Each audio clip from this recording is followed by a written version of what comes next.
There's this ephemeral sense that I have connected with this space when I come up here and just like, oh, my mom sat here, my grandmother sat here.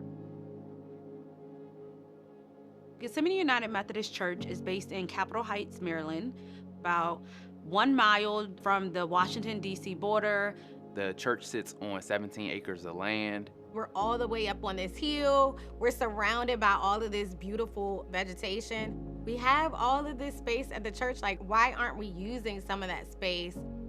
5 of those acres are developed. And so we're asking ourselves, are we doing the most with the resources that God has given us?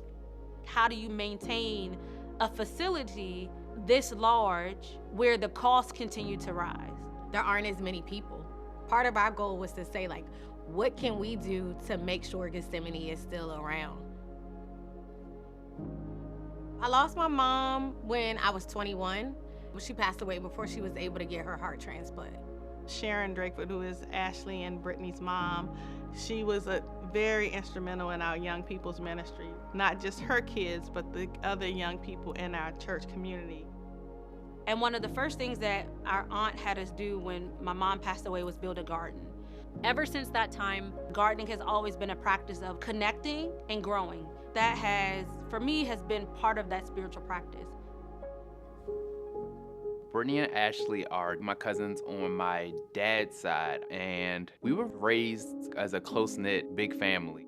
Those are like my babies, right?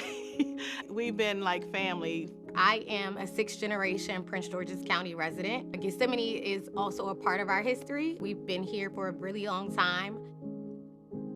Brittany, Ashley, and Kyle began this small garden just to kind of be an example to others. It was a teaching mechanism. We have a senior community in our church, and many of those individuals were brought up on farming. So when they heard of Brittany, Kyle, and Ashley wanting to use the land for farming, folks got excited. I enjoy gardening and I enjoy being in the ground. I enjoy walking in the dirt. I love doing all those things.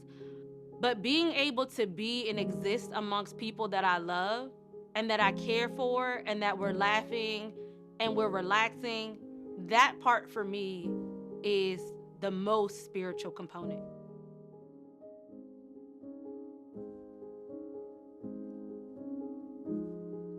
We have an abundance of land, and we also have commercial kitchen space.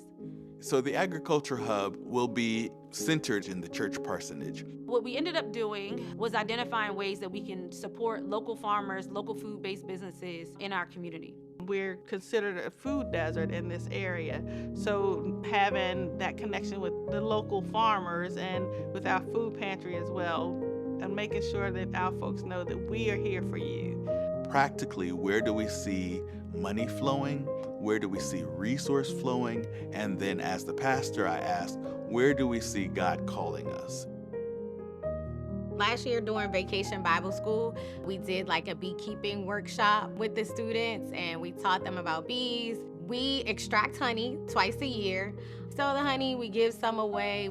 And so then the opportunity of some of the sustainability projects that we're doing, as it aligns with agriculture, as it aligns and thinking again about creation care, means that we have opportunity to use this wealth of land to then address both of those issues. Jesus was practical. Jesus fed the hungry.